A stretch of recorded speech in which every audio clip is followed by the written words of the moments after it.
Olá, está começando aqui mais um Painel Regional. Sempre com a gente, você acompanha aqui de segunda a sexta, 1h30 da tarde, o nosso debate, a discussão, enfim, e claro, com a sua participação, né?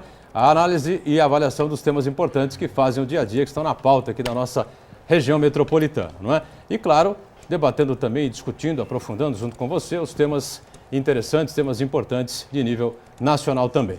Você sempre participa conosco, 3014-5281, para sua ligação aqui para o time do Painel Regional, para a nossa equipe de produção, sua pergunta, o seu comentário, enfim, você fica sempre à vontade com a gente aqui. Pelas redes sociais também à sua disposição, o nosso facebook.com/Painel Regional TV para a sua mensagem. Sempre aqui pela minha esquerda, começando com a apresentação dos companheiros de bancada desta edição, o vereador Antônio Carlos Banha, Joaquim, o Banha do PMDB de Santos conosco, ao lado do nosso Heraldo José dos Santos. E na abertura do painel regional, você confere sempre conosco os jornais parceiros, hoje o Gazeta, né, de São Paulo, aqui nas nossas mãos, né, trazendo aqui na capa esta manchete: a cada 2 dias, 3 morrem em confrontos com a PM. Essa é a manchete, não é, do jornal Gazeta de São Paulo, que é do mesmo grupo do Diário do Litoral, que hoje infelizmente não temos aqui para apresentar a manchete, mas está circulando normalmente por toda a nossa região metropolitana, não é? Então, eu passo aqui ao Banha, vereador do PMDB, ao Heraldo também, o nosso Gazeta de São Paulo desta edição de sexta-feira, fechando aí mais uma semana importante para todos nós, né? E a gente agradece e cumprimenta aqui os companheiros dessa edição do Painel Regional. Banha mais uma vez conosco, o vereador do PMDB. Tudo bem, Banha? Prazer revê-lo. Boa tarde, Boturão. Estamos a bordo mais uma vez aqui do Painel Regional.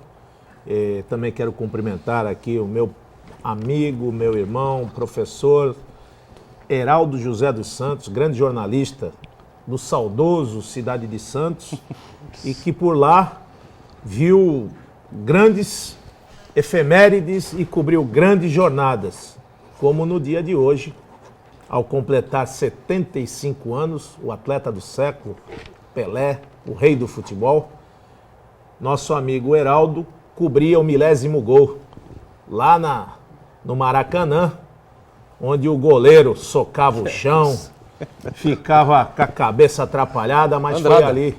O Andrada ficou totalmente...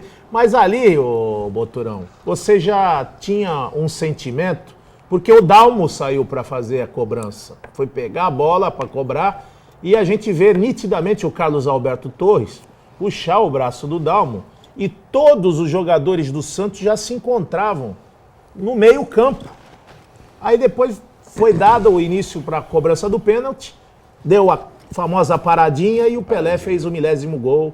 E parece que profetizou em 69, ainda chamaram ele naquela oportunidade de demagogo, mas ele já profetizava a questão das criancinhas, da desigualdade social, os problemas que enfrentavam, e hoje a gente vê as crianças no mundo da droga, do tráfico, do entorpecente, e praticamente o mundo mudou muito e bastante. E eu quero deixar aqui os meus cumprimentos a Daniela e você, Boturão, a oportunidade de estar aqui e reviver e lembrar, porque recordar é viver, a gente lembrar desses momentos que ficaram aí na história. E até meu amigo Heraldo comentando fora dos microfones, ele diz que estamos comemorando hoje dois atos que praticamente ficaram para a história, né? O homem foi à Lua e Pelé fez o 1000º gol. Verdade. Pois é, 46 anos se passaram, né, do 1000º gol, 1969, lembrou bem o Banha, e as criancinhas da época, citadas pelo rei, né, teriam lá, 9, 10 anos de idade, aí você acrescenta aí esse período todo aí, passaram-se aí duas gerações pelo menos, o Heraldo, e a coisa só piorou, me parece. Tudo bem, Heraldo José? Tudo bom, Motorão, é verdade. Quando o Pelé profetizou, falou aquilo, foi chamado de demagogo, né? Aliás, 2 grandes frases do Pelé que todo mundo na época criticou. Essa, quando ele fez 1000 gols, que disse que era preciso uma atenção maior com as crianças, e depois que o brasileiro não sabia votar. E é uma verdade que está aí até hoje, né? Reclamam, mas quem tem o poder da decisão são os próprios eleitores. Agora, cumprimentar também o meu amigo Banha, só que ele, nessa mesma nau que a gente está, mas ele divagou um pouco, ele se estendeu um pouquinho. Em 1969 eu tinha o quê? Eu tinha 11 anos, até que gostaria. Então é gato. Até gostaria de ter... Botrão é gato. Feita a cobertura lá. Feita a cobertura Esses do cabelos Maracanã. brancos aí, daqui a legal, pouco ele vai legal. dizer que tem a mesma idade que eu. Não, mas Acho que é um pouquinho menos, né, vereador? Não me diga isso. Acho que é um pouquinho Aliás, menos. dizem que a década de 60 foi o ápice, não é? Do universo, do mundo, né? É verdade, as Pelé, grandes Os transformações, né? Beatles, não é? Rolling Stones, grandes transformações na saudosa década de 1960. É Os verdade. grandes defensores da liberdade, Liberdade, tudo isso, né? Woodstock. Eu Agora, ouvi dizer, porque eu não era nem nascido nesse mas momento. o senhor se beneficiou bastante daqueles ventos áureos dos anos 60. Né? Agora, Muito realmente bem. uma Tá, marca senhor, não? marcante, né? Realmente Pelé, com todo o seu vigor aí, cidadão do mundo, né? O atleta realmente do século, eu acho que 2 séculos, viu? Eu acho que ele vai ingressar também, receber, fazer jus, manter esse título agora no século XXI. Não vai dar. O atleta do século, da atleta do século, ele virou, como o nosso glorioso Santos Futebol Clube, Ah, não, aí... o embaixador do planeta. Quem é o embaixador do planeta? É o Santos Futebol Clube. E, logicamente, aquele manto sagrado do Pelé, todos conhecem. Principalmente os corintianos, que eram nossos clientes de carteirinha. Muito bem, bem lembrado, eu assino embaixo. A declaração só que na do seleção vereador. são 4, né? 4 convocados? Tá, mas isso nós estamos no... Mudou. Os anos O perdidos, foguete já infelizmente. foi, pá. O homem foi na 7, Lua lá em 69, mas ela continua... 7 da Alemanha, meu Deus do céu, de lá para cá, santa mãe de Deus. Olha, você participa com a gente sempre, já a Daniela confere com você, né, o telefone mais uma vez, o espaço pelas redes sociais, e a gente relembra que estamos online pelo site da TV Santa Cecília, o Santa Portal, clique no ícone do painel regional e acompanhe a gente em tempo real. Programa encerrado, você revê no YouTube, como preferir, os trechos que achar mais interessantes, ou, claro, o programa por inteiro. Né? Atenta sempre aqui à nossa produção e à sua participação, com a gente mais uma vez a Daniela Fiscarelli. Tudo bem, Nanda? Tudo. Boa tarde, Boturão, doutor Heraldo, vereador Banha. Boa tarde a você que está nos assistindo. Nosso Facebook já está aberto esperando a sua participação, com dúvidas, sugestões, críticas, opiniões. A nossa bancada do painel regional é democrática. E a produção também está te esperando através do telefone 3014-5281. Perfeito. Uma homenagem, então, já feita pelo Banha, relembrada pelo Heraldo, uma homenagem nossa aqui de todo o time do painel regional ao rei do futebol, né? Edson Arantes do Nascimento. Há quem diga que hoje é o Natal do futebol, né? Porque é o aniversário do rei, o maior jogador de futebol de todos os tempos, o maior artilheiro de todos os tempos. Na seleção brasileira ele vai ser superado, Banha. Neymar, em números reais, vai ultrapassar o Pelé. O Neymar tem mais de 40, quase 50 gols com a camisa da seleção. Mas Pelé marcou 90, não eu vai dar para quero ver segurar. superar Mas agora 1.200 na média, não. 1.282 gols. Na Na média não média não vai supera. superar. Na média não supera. Não supera. Na média não. Mas em números Copa reais ele vai, de ele Copa vai do superar. Mundo. Não, porque tem muito Como amistoso artilheiro da agora. seleção. Tem muito amistoso. Não, Antigamente na não média tem muito tinha. amistoso. Tô dizendo, na média, o Pelé não será superado, eu acredito jamais. Olha- Mas em números reais, o Neymar superará com certeza essa marca do Pelé. Eu gosto muito de assistir o programa do Armando Gomes, assisto vários programas esportivos, não é o nosso veio, mas eu escutei uma barbaridade, Heraldo.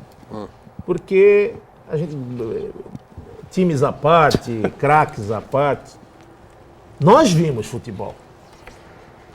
Nós vimos grandes talentos no futebol na final da década em 60, 70, até no começo de 80, nós vimos Até era Zico. até Zico. Nós vimos craques, nós vimos bola, nós vimos futebol. Aí, o que nós estamos vendo agora hoje é uma mudança radical até. Hoje a compleição física do atleta é totalmente disparatada, até porque o cara fala assim, olha, uma alma falou assim, não vou citar o nome do jornalista, não, mas é da TV, da Rádio Bandeirantes. Rádio Bandeirantes. Estava dando ali o nosso amigo Cláudio Zaidan, que é uma Trabalhou pessoa aqui. competentíssima, eu acho que hoje um dos maiores cronistas esportivos do Brasil hoje, uma pessoa que tem uma visão muito grande do futebol. É um dos jornalistas mais cultos da mídia Com certeza. brasileira. E ali, numa entrevista daquela com um dos repórteres, ele dizia assim, o Pelé hoje, se tivesse jogando, ele faria 1000 gols? Faria, ele é 2000. 2000. Aí o cara fala, não, Os porque o futebol tá chinelo que tem hoje? Não, ali fazia 2000. Ali tinha contenção naquela Na época, verdade, né? você tinha jogadores praticamente monstruosos, jogadores elegantes. Aí outro dia falaram do marcador do Pelé, do jogador de São Paulo, Roberto Dias. Falavam do Corinthians, que tinha lá, quando quebrou aquela invencibilidade do Santos, com Paulo Borges. O Garoto do Parque, o Rivelino. E outras Outro figuras. craque, né? Pedro Outro Rocha. craque. Ademir da Guia. Craque. E Luiz Pereira. Grande zagueiro. Então, da Guia é muito- Pô, viaja. Carlos Alberto Torres. Justiçado também, né? Então, tô falando com o Clodoaldo. Grandes E zagueiros. Gerson. E Craque. Jairzinho. E Tostão. E Edu. E aí? Olha Era uma pluralidade de craques. de Quanto fora de valia série. esse plantel da seleção? Da Copa de 70, Seleção Brasileira de Nossa 70. Senhora. Quanto valia esse plantel hoje? Hoje? Eu vou até fazer essa pergunta para o meu professor Cassione. Nós estamos aqui num dia tranquilo, ameno, Natal do saudável. futebol. Lembrando os 75 anos do atleta do Comemorando, século. né? Comemorando, até que hoje é o Natal do futebol. Professor, escutei de um jornalista. Diz que hoje o Pelé não faria 1000 gols, porque o esporte está corrido, tinha não sei o quê, que é muita vitalidade, vigor físico. Eu acho que ele fazia uns 2.500 gols. E quanto valia aquele plantel da Copa de 70, hoje em dinheiro? Tudo bem, Vicente Castione? Prazer em tê-lo a bordo aqui. Eu que agradeço a compreensão aí pelo meu atraso, dando um grande abraço aos queridos amigos da mesa e aos caríssimos ouvintes. Grandes incógnitas da face da Terra são representadas pela incapacidade de o ser humano poder estabelecer comparações entre o passado e o presente. O que as pessoas não conseguem, às vezes, distinguir é que não é porque alguém no passado foi capaz de fazer algo que parecia impossível e depois se tornou mais fácil, que a dificuldade do impossível do passado era uma limitação que a pessoa tinha. Quantas coisas que nós fazemos hoje com a maior facilidade e que antes eram tarefas ingentes. O problema é, se nós apagarmos a ideia de que o futebol do passado não era capaz de revelar gênios e grandes nomes, só o do futuro é, porque o futebol do futuro é mais rápido e mais dinâmico, nós estaremos esquecendo que o talento de hoje no futebol rápido é tão talento quanto o talento de ontem no futebol mais lento. E o que faz a diferença? A diferença é feita pelo seguinte: o Pelé foi examinado por especialistas que vieram da Alemanha e que o acompanharam em exames naquela altura absolutamente minuciosos, e foi considerado tendo o Pelé um físico, uma compleição física absolutamente perfeita para a prática do futebol. E isso é que explica, e aí eu já começo a derrubar a tese desses idiotas que, não tendo visto o ontem, querem comparar o ontem com o hoje. Eu acho que só pode comparar o ontem com o hoje quem viu os dois. Quem só viu hoje, fica quieto. Fica quieto. Não dá palpite. A impulsão do Pelé tinha 1,68 m, 69 de altura. A impulsão do Pelé era considerada impossível. Isto é, o Pelé saía do chão e pulava de cabeça, a cabeça dele chegava na altura da mão do goleiro que estava pulando para alcançar a bola. Então você imagina um goleiro alto, o braço estendido, na altura da mão do goleiro chegava a cabeça do Pelé quando ele pulava. Dá mais de 2,20 m. É só ver na Copa de 70, contra a Itália, a altura que ele pula para fazer o gol de cabeça, e contra a Inglaterra, a altura que ele pula para fazer a cabeçada, que o Banks, o goleiro da Inglaterra, pegou como um milagre. Foi um milagre mesmo. O Pelé batia com a perna direita e com a perna esquerda. O Pelé era um cabeceador melhor do que todos os grandes cabeceadores. O Dario foi um grande cabeceador. O Pelé era no nível superior ao Dario cabeceando. O Pelé batia pênalti no meio, no canto esquerdo, no canto direito, com a paradinha que ele inventou. Não é? O Pelé era um jogador que, estando de costas ou estando de lado, ele via o que acontecia num raio de visão de 180 graus. Aqueles olhos dele, e eu vi isso no testemunho ocular atrás do gol, quando ele vinha, ele dava um rabo de olho para a esquerda, para a direita, com olho de bicho, de fera. Ele pegava o que acontecia aqui e lá, antes de que qualquer ser humano tivesse que fazer isso para ver aqui e isso para ver aqui, ele só fazendo assim com os olhos via. Então o Pelé era considerado, além do atleta perfeito, do corpo perfeito, perfeito no sentido da impulsão, era de uma inteligência que nenhum jogador de futebol do mundo teve igual. Porque não era só o talento, não era só o corpo, não era só o físico. O Pelé tinha arranque, porque o Ronaldo era bom de arranque. O Pelé tinha arranque. O gol que ele fez contra o Fluminense, que virou gol de placa no Maracanã, ele pegou a bola no meio de campo e levou o time do Fluminense inteirinho na corrida e no arranque. Em homenagem de Joelmir Betting. Joelmir Betting, quando viu aquele gol. A placa que se pôs no Maracanã. O Pelé tinha velocidade, o Pelé tinha arranque, o Pelé era capaz de estancar de repente, da velocidade que ele vinha, ele estancava de repente, passava todo mundo direto e liso. Ele tinha dribles que ninguém deu até hoje. E a matada do peito? Vou chegar lá. Ele, quando tinha um marcador pela frente, ele chutava a bola na perna do jogador e fazia a tabela com a perna do adversário. O Pelé tinha um drible seco que ele dava, ele ameaçava de jogar a bola para cá. Quando o adversário levantava a perna esquerda, porque ele ia jogar a bola para cá, o adversário está aqui.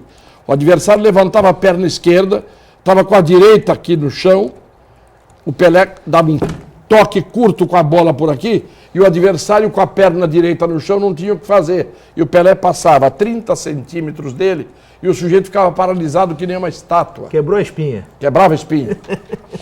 Então, quando dizem, o Messi, o Maradona, o Cristiano Ronaldo, não é?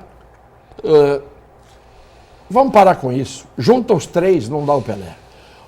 Jogador que é melhor do que o Messi, que é melhor do que o Cristiano Ronaldo e que é melhor que o Maradona, e eu digo melhor porque foi melhor, se comparar, mas que não teve a carreira, que não pôde ir adiante, foi o Denner da Portuguesa de Desportos. Faleceu, né? No Vasco. O Denner era o único jogador que se punha à frente de Maradona, de Messi e de Cristiano Ronaldo, e que abreviou, a vida dele foi abreviada por aquele desastre fatídico, Lagoa, né? em que ele morreu enforcado, teve a lesão no pescoço pelo próprio cinto de segurança. Então, quando se fala de Pelé, quem viu, viu, quem não viu, não vai ver mais. E não tinha naquele tempo replay, videotape, tomada com 5 câmeras, uma pegando pelas costas, uma por cima, uma por baixo, uma subterrânea. Você via o gol de 500 maneiras. Hoje passam sempre os mesmos gols na televisão do Pelé. É o chapéu que ele dá no Oreco, no jogo contra Santos e Corinthians na Vila Belmiro. Né? Aquela matada no peito. País de Gales. Porque a bola grudava no peito dele como se tivesse aqui como é que a gente chama? Velcro. Parecia que tinha véu. Aquele gol do País de Gales também? Ele dá o totozinho no zagueiro. Aquele chapéu que toda hora aparece na Copa da Suécia. E um ou outro drible num russo, num time da União Soviética na época. São as mesmas cenas. Professor, e mostra que ele também não era fominha, não. Ele fazia gol e quando fala hoje, o jogador que é o garçom, Pelé deu tanta assistência, mas a que ficou mais marcante... Que fale o Carlos Alberto. Carlos Alberto. Aquela do Carlos Alberto é coisa de louco. Agora, o maior... Curiosamente, ela sobe um pouquinho, não é? Sim. E se oferece ao Carlos Alberto. Quem foi o maior parceiro, tabelinha mesmo? Foi Coutinho, foi Pagão, quem foi? Não, foi Coutinho. O maior foi o Coutinho, indiscutivelmente, que foi um dos maiores centroavantes do mundo. O Coutinho era melhor do que no estilo dele o Romário.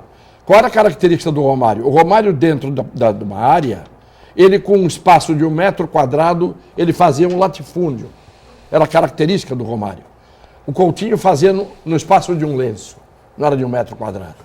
Agora, o que eu quero dizer é, o Pelé fez o gol mais lindo da vida dele, que eu tive a aventura de, como repórter, estar atrás do gol, a Rua Javari, lotada. Você estava lá nesse jogo? Estava lá, 1959. O gol que foi reconstituído no filme. E foi reconstituído errado, Pelé Eterno. até mesmo pela informação errônea que o Pelé deu. Tem uma falha na reconstituição. Eu estava atrás do gol, né? Era repórter da Rádio Atlântica de Santos, repórter atrás de campo, e o Santos jogando com o Juventus, lotada a Rua Javari, televisão não foi, porque daquele dia jogava o Corinthians com não sei o quê, e o Santos era time de fora. O Santos era um time perseguido pela imprensa de São Paulo. Maior time do mundo, mas ainda é até hoje. Mas vamos deixar de lado essa parte do torcedor. Eu estava ali assistindo... O Ronaldo não acredita, mas é perseguido. Eu estava assistindo o jogo atrás do gol, quando vem um lançamento do Tite, Oi, professor. lá do meio de campo. Lá no canto, na linha do grande círculo. E o Pelé está mais ou menos a uns 5 passos fora da meia-lua. E o gol era mão de onça no gol. A bola vem no alto e ele esperando, o Santos jogando com a camisa listada, preta e branca. Torcida da Rua Javari, unânime contra o Santos, porque não tinha torcida o Santos em São Paulo naquela época. 59 o Pelé estava começando, tinha vindo há um ano da Copa de 58. Ainda não tinha o Santos a legião que tem hoje. A bola vem, ele mata no peito. Quando a bola vai caindo no chão, ele sem deixar a bola cair no chão, ele dá um chapéu, percebeu, sem olhar para trás, mas ele intuía, ele tinha sensores. Ele percebe que tem o Clóvis, quarto zagueiro que jogou na Portuguesa, depois foi para o Juventus, para a Portuguesa Santista. Ele dá um chapéu no Clóvis. O Clóvis já passou direto, passou lotado. Sem que a bola caísse no chão, ele por trás do Clóvis, dá um segundo chapéu no Diógenes, que era outro defensor. O Diógenes toma o segundo chapéu e o Pelé está entrando na área, já está dentro da área quase. Quando a bola vem para cair no chão, ele dá o terceiro chapéu. 1, 2, o terceiro ele dá no Pando. Clóvis, Diógenes e Pando. E aí fica cara a cara com mão de onça. Mão de onça sai para tentar ver se ele conseguia pegar a bola antes do Pelé fazer alguma coisa. O Pelé dá um quarto chapéu seguido, sem a bola bater no chão, no mão de onça, que era o goleiro grandão do Juventus. E completou de cabeça? Quando a bola passa por cima do mão de onça, no quarto chapéu seguido, sem a bola bater no chão, e aí não tem futebol de hoje, nem de ontem, nem de nunca. Quem é que fez isso e quem é que faz isso? Aí ele cumprimenta a bola na linha do gol, ele cumprimenta, põe para dentro. Silêncio sepulcral no estádio. Ele vem na direção até onde eu estava, porque eu estava atrás do gol, do lado direito do gol. Ele vem, pega o distintivo do Santos e faz assim para a torcida, antes de sair correndo e dar o soco. Atrás do gol começam umas palmas tímidas, vão ampliando, vão aumentando. o estádio começa a aplaudir, começa a ficar de pé e a Rua Javari inteira contra o Santos. Inteiramente de pé, o público inteiramente de pé, aplaudindo unanimemente o gol mais lindo da história do futebol em todos os tempos. O pessoal está arrepiado aqui, viu? Com essa narrativa. Mas eu estou contando o que eu vi. E é o que eu digo e disse outro dia, é que nem a história do Juca Pirama, da poesia do Gonçalves Dias. Um velho Timbira, coberto de glória, guardou a memória do moço guerreiro do velho Tupi. E à noite, nas tabas, se alguém duvidava do que ele contava, dizia prudente: meninos, eu vi.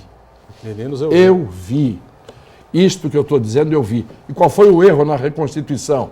É que na reconstituição a bola vem da lateral, paralelamente à linha de fundo, para ele começar a dar os chapéus. Quando, na verdade, a bola veio da linha divisória do gramado, na ponta direita do Santos, o Tite fez o lançamento e ele fez esses chapéus todos. Quem viu isso, viu. Quem viu outras coisas que eu vi, viu. E quem não viu, vai dizer que o Messi, que o Cristiano Ronaldo, que o Maradona são melhores do que o Pelé ou foram melhores do que o Pelé. Meu Deus do céu. Vamos fazer o nosso intervalo com essa homenagem solene aqui do painel regional ao rei do futebol, Edson Arantes Nascimento, o Rei Pelé, não é? E ontem o Sport TV fazia também um programa em homenagem, um documentário sobre o Pelé, né? Apresentado pelo Milton Gonçalves. Eu vi. E ele cita, você viu? Eu vi. No momento, ele cita lá a entrevista do Puskás, né, a um repórter, e o Puskás, então, é questionado. Qual é o melhor jogador do mundo? Que você viu jogar? Ele disse Di Stefano. Ele disse Alfredo Di Stefano. E aí o repórter fala, Di Stefano? Ele diz Stefano, sem dúvida. Pô, mas e o Pelé? Aí ele fala, pô, o Pelé é do outro mundo. Vamos para o intervalo, voltamos já já. Muito bem, voltamos, sequência aqui do nosso painel regional, né, um pouquinho diferente nesta edição, primeiro bloco dedicado ao rei do futebol, o Pelé completando 75 anos de vida e glórias, não é? Aqui a gente com o Banha, com o Heraldo, Cassione e a Daniela. Já que falamos tanto do Pelé e do Santos e do futebol, né, vamos à Vila Belmiro, é isso, Daniela? Isso. Mas aí o tema não é muito agradável, né? Não, a nossa equipe do painel regional foi até a casa da Ana Bernarda, que fez uma denúncia sobre um esgoto a céu aberto atrás da casa dela, que fica ao lado do CT do Santos. Acompanha na matéria. A gente tem uma luta muito grande quanto liderança dentro do espaço social que a gente vive e vemos batendo há muitos anos já com o Santos Futebol Clube, a CT, quanto a vala que tem lá de esgotos a céu aberto, que prejudica as crianças, que é questão de saúde pública. E a gente tem buscado essa conversa, tem buscado esses argumentos e não temos achados. E hoje, dentro do Ministério Público, na promotoria comunitária, nós temos avançado um pouco, mas aquela vala está lá ainda aberta, as pessoas sendo prejudicadas, o esgoto escoando de volta para dentro das casas. Enquanto isso, fica as empresas brigando, uma jogando para um lado, outra jogando para o outro, e vem a prefeitura, diz que não pode, não tem máquina para fazer a escavação. Né? Vem o Santos Futebol Clube, diz que ele não tem nada a ver com isso. Aí quem tem que fazer é a Sabesp. Aí um empurra para o outro, um empurra para o outro, e esse empurra, quem sofre é a comunidade. Então, a gente está aqui pedindo até uma ajuda, né, para a gente ver se a gente acaba com esse conflito de rato, conflito de sujeira, o conflito do cheiro ruim, do cheiro horroroso, doenças, e crianças convivendo. Muito bem, voltamos aí. O tema realmente... O assunto não é novo, não é? Até uma denúncia no Ministério Público aqui do vereador Banha sobre essa questão, né? Que parece que acaba sendo não resolvida já há bastante tempo, 4, 5 anos, como dissemos aqui, né, vereador? É verdade, é um povo sofrido que vem ali há muito tempo tentando sobreviver naquela condição subhumana, nas casas que não há um mínimo de habitabilidade, a questão que a gente cobra sempre, programa habitacional, com situações. Aí as casas vão se adensando, vão se construindo, vão se alargando, e o terreno do Santos, ele fica à frente. Era uma disputa com o Estado, depois foi feita lá uma parte do IML, que também se encontra na mesma situação. Hoje o ML foi construído. Hoje, se quiser fazer uma reforma, não dá para fazer uma reforma, porque está se discutindo hoje, Cassione, que é aquele... Cadê a escritura do terreno? Como é que vai fazer essa reforma? Porque o Estado não diz que não faz a reforma porque não tem a escritura. Mas para construir, pode. Na hora, a Sabesp era responsável para fazer o manilhamento da entrada de toda a Vila Pantanal, até porque onde se dá a linha de esgoto é na Martins Fontes. Aí ficou aquele empurra. A prefeitura diz que era o problema do Estado da Prodesan. A Prodesan diz que não... Da Sabesp. A Sabesp diz que não ia fazer porque o Santos ganhou aquele terreno e tinha que fazer porque o duto corria por dentro pela área do Santos. No final fez um termo de ajustamento de conduta. Não sei em que gestão que foi feito isso, que assinou o termo o prefeito, a Sabesp e o Santos. E de lá para cá só ficou no papel, não se andou mais para frente nem para trás, e a gente não sabe, e mais uma vez volta aqui a recorrer do Poder Legislativo, das autoridades constituídas, porque não dá. Não dá para ter esse refluxo de esgoto dentro da habitação desses moradores que lá estão. Muito bem. O Cassione conhece também o assunto, né? O primeiro problema é, como é que é o nome da região? Pantanal. Vila Pantanal. O nome está dizendo tudo. Quer dizer, Pantanal, o que é? Pântano. Pântano, o que é? É uma região alagada. É uma região em que não há terreno sólido. Quando você constrói no pântano, ou quando você constrói com palafitas em cima de águas de maré, é evidente que você tem que colocar o esgoto, os dejetos das residências em algum lugar. Para onde vai o esgoto das residências das palafitas, que estão nos diques? Vai para a água que está embaixo da casa. Se você for na Vila dos Pescadores, nesses lugares onde estão essas palafitas, você não consegue entender como é que as pessoas conseguem viver com aquele cheiro permanente que tem ali. O erro começa quando existe a ocupação de terras que são terras que não poderiam servir antes de serem preparadas. Aí você teria um aterramento. Foi feito, viu, Cassione? Hã? Nesse local a prefeitura chegou a fazer o aterramento e as casas hoje elas são de alvenaria. Eu sei, mas aí vem o segundo problema. Aquilo ali tudo é terreno de marinha. Perfeito. Por que é terreno de marinha? Porque o mar, a maré, antes de fazerem o porto, o mar subia. Terreno de marinha é o terreno que tem uma medição da maré alta até onde ela atinge, tá certo? Então, o terreno de marinha nada mais é do que esse terreno em que o mar chega e toma conta. Se você cria uma condição artificial para impedir que esta água vá para a sua altura normal, para a sua cota normal, você vai ter que saber como é que você vai querer que depois tenha escoamento do esgoto, do que seja. Você vai jogar no mar o esgoto? Você vai... Por que a zona noroeste, o esgoto reflui para dentro das casas? Porque ela está construída em nível de terreno mais baixo do que o nível do lençol freático e do que o nível do mar. Por que Santos tem um lençol freático? Porque o mar, aqui, ele vai sempre alagar a 1 metro para baixo do terreno de nível normal. 1 metro para baixo você tem água. Por que quando vai construir um edifício em Santos, fica o tempo todo saindo água daquela escavação das fundações para a rua? Porque é o lençol freático. Então ali você tem um córrego. Perfeito. Ali você tem um córrego. Rio Lenheiros ali. Tá certo? Que pouca gente que sabe. Chegou a ser aterrado. Chegou a ser aterrado, que é um absurdo, porque a água do córrego não consultaram o córrego se ele deu permissão para receber terra. Então tudo está errado. Quer dizer, a área era de alagadiço, a área de terreno de marinha, antes o mar subia até ali, tem um córrego ali, não se fez a infraestrutura necessária.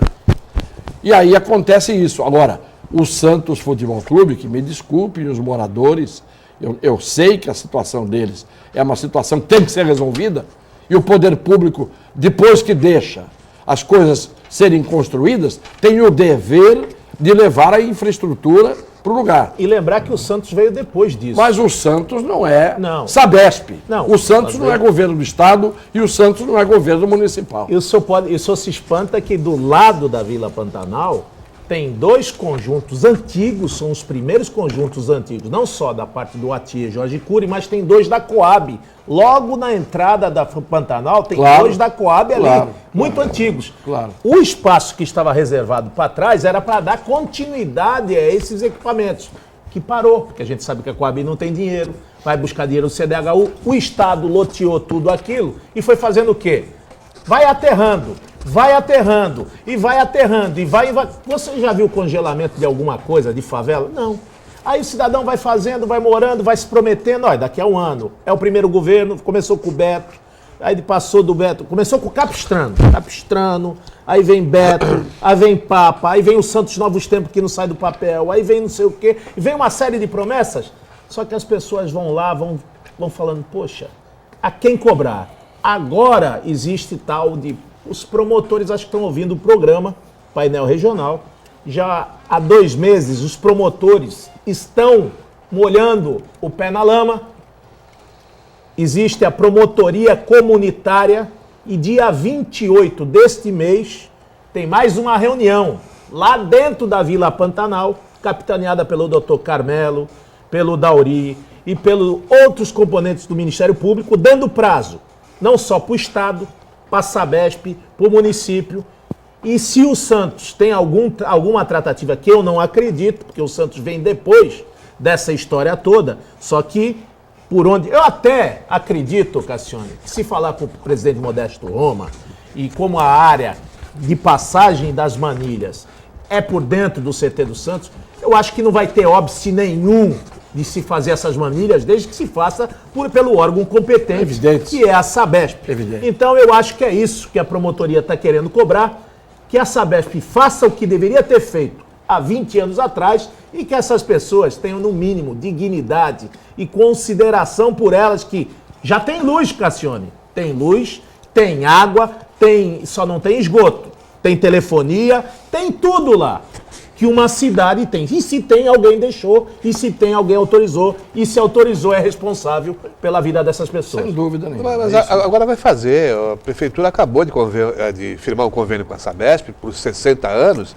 autorizado pela Câmara, pelos seus vereadores. Dinheiro tem. Então vão fazer essas obras que são necessárias. A Sabesp tem porque muito para fazer aqui. Toda aquela região, você lembrou bem, vereador, tem 2 conjuntos, ali para trás tem outras casas, tem outras casas que foram regularizados na época do Oswaldo Justo, ali naquela vilazinha do lado do IML. Tudo aquilo lá tem o encanamento, né? Toda a rede de esgoto. Não é possível que só aquela região ali do lado do eu quero CT eu quero pedir uma ajuda para o doutor Cassione.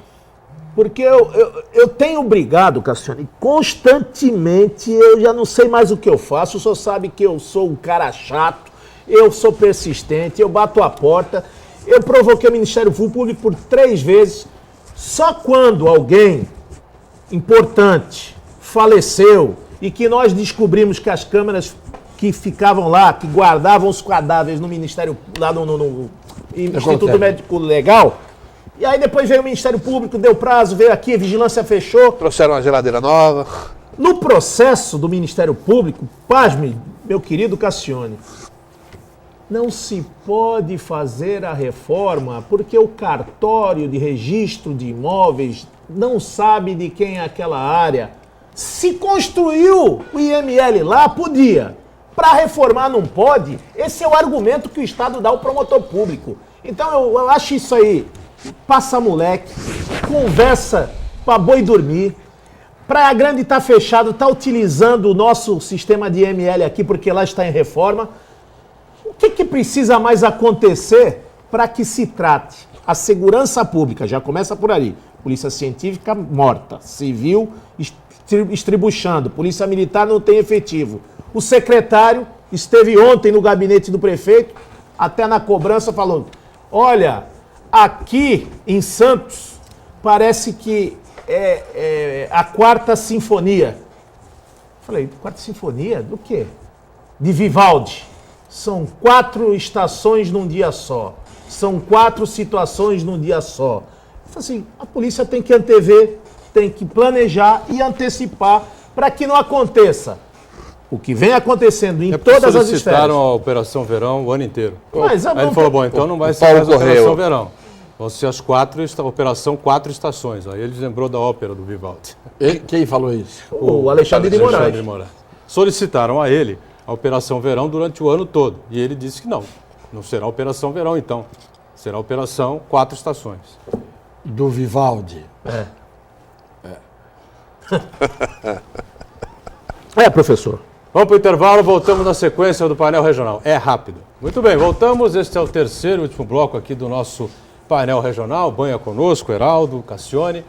E a gente tem aqui, né, Dani, um depoimento importante do presidente do sindicato lá. Não é sindicato, né? Associação. Associação dos quiosqueiros, né?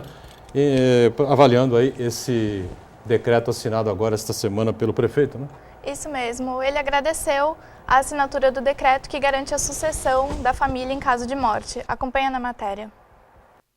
Sem dúvida, essa assinatura desse decreto, ele nos trouxe para o trabalho com a consciência tranquila que hoje o permissionário morre, mas ele já tem um sucessor, ou seja, não acaba a atividade, a gente continua com o nosso trabalho. Isso foi muito importante na vida da gente, porque você tem o direito de trabalhar tranquilo, porque você não precisa de entrar na justiça para reivindicar um direito. Isso daí foi muito importante nesse sentido, que antes o permissionário morria, ficava sem direito de trabalhar, correto?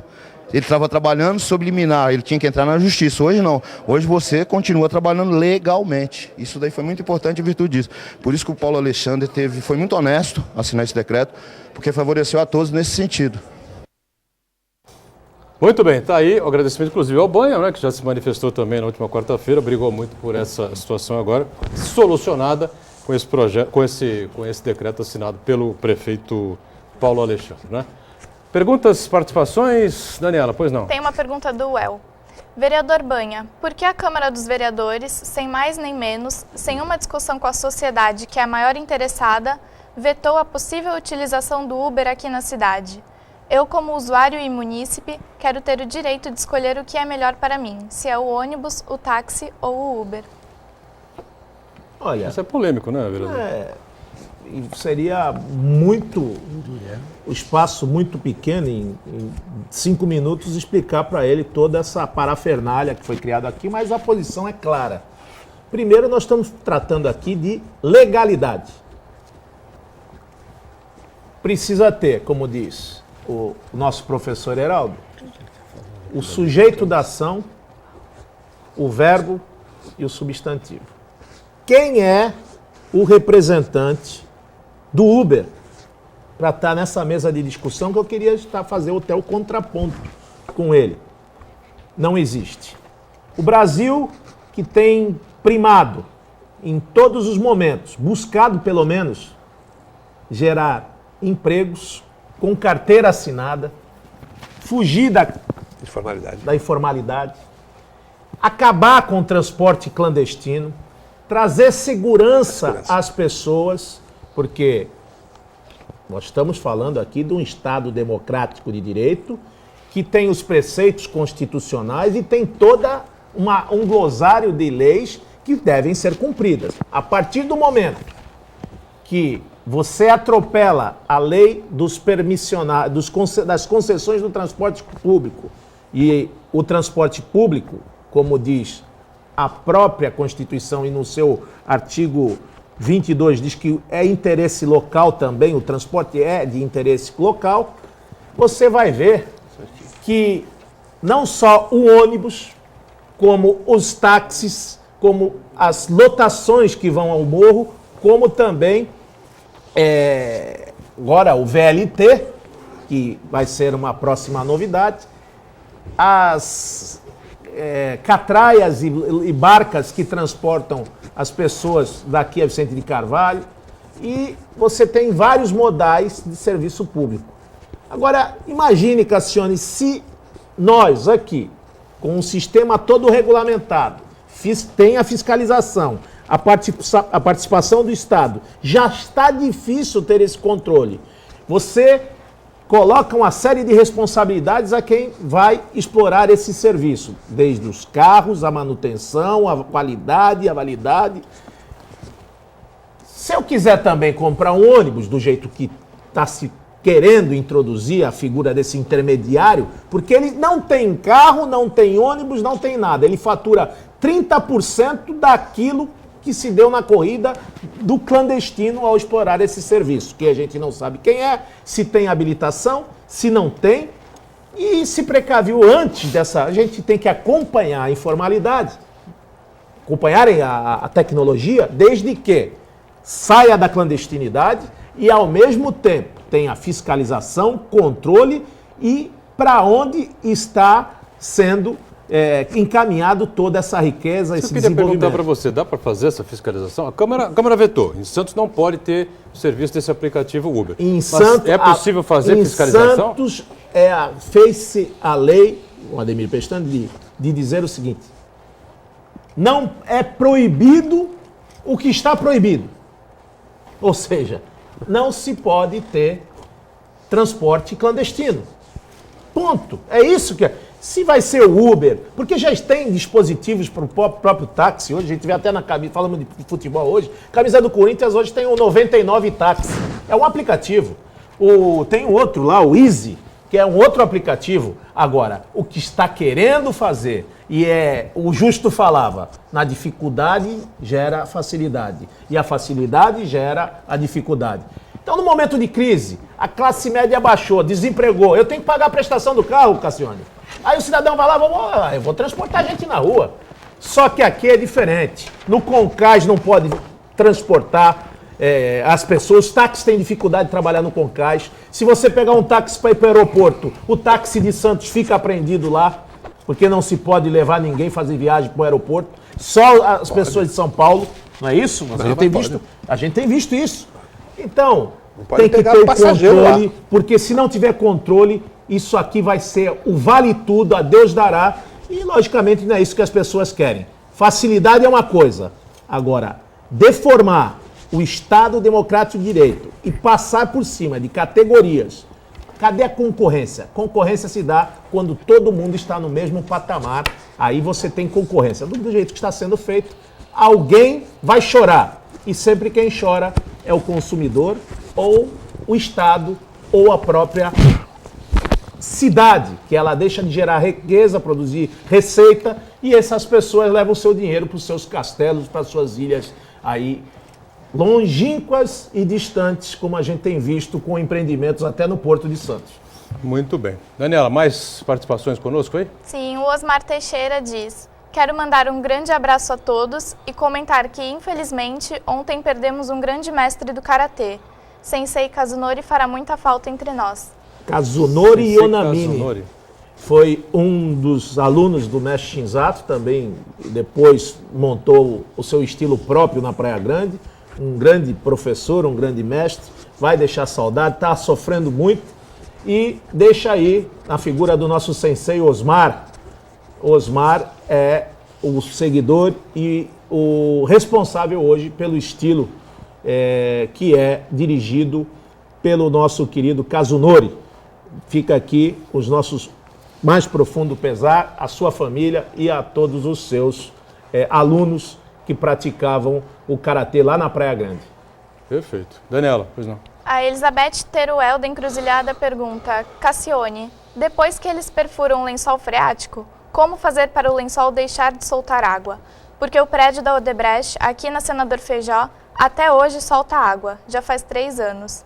Prédio da Odebrecht, na Senador Feijó, aquele que era para ser... Tem um shopping. Tem um shopping que não é shopping, ninguém faz ali.